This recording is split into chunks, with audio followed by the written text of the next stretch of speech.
みんな様、こんにちは。私はエゼキエル・ゼンズと申します。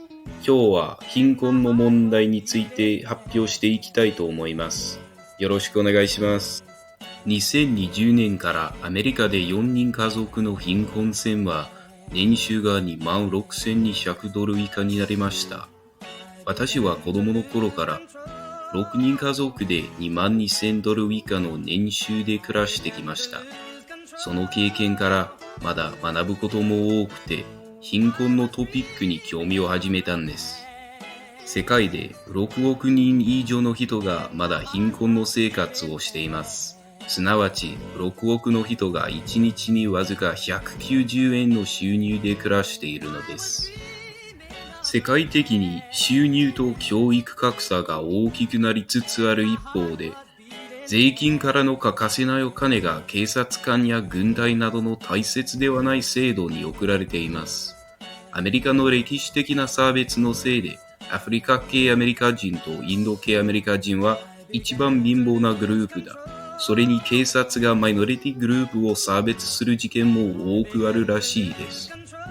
様々な解決のための計画があります。例えば、政治家は最低賃金を上げることや、富裕層の人に対してもっと高い税金を払わせること、あるいはその税金は警察官や軍隊に上げる代わりに、貧乏な人々を援助する制度を作るために使うことなどの様々なアイディアが考えられるけど、実際に法律になる可能性は低いでしょう。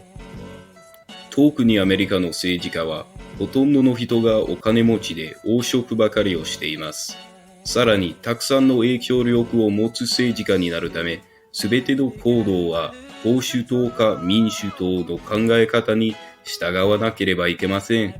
RNC と DNC の政治家はほとんど 1% 系にいるせいで、貧困者を助ける代わりに富裕層を援助する法律ばかり支持したがっています。しかし、地方公共団体なら変えやすいかもしれません。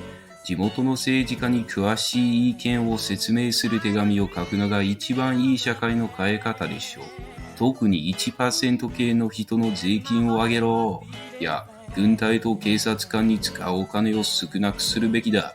というような手紙はそういう社会問題を改善するのにいいでしょう。代表者は人々の意見を知るべきですから。ユニセフは一つの国の政府だけに頼らない制度です。国際連合の制度だから汚職の問題がなく、影響力とお金がたくさんで社会問題を改善することに力になりやすいです。SDGs、英語で言うと Sustainable Development Goals は世界問題を直すための目標です。このように貧困は大きな社会問題です。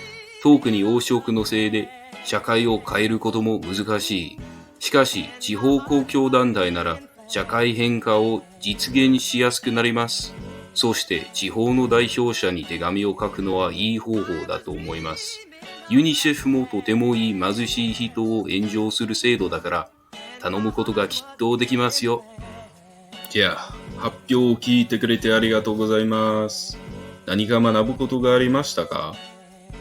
じゃあ、さようなら。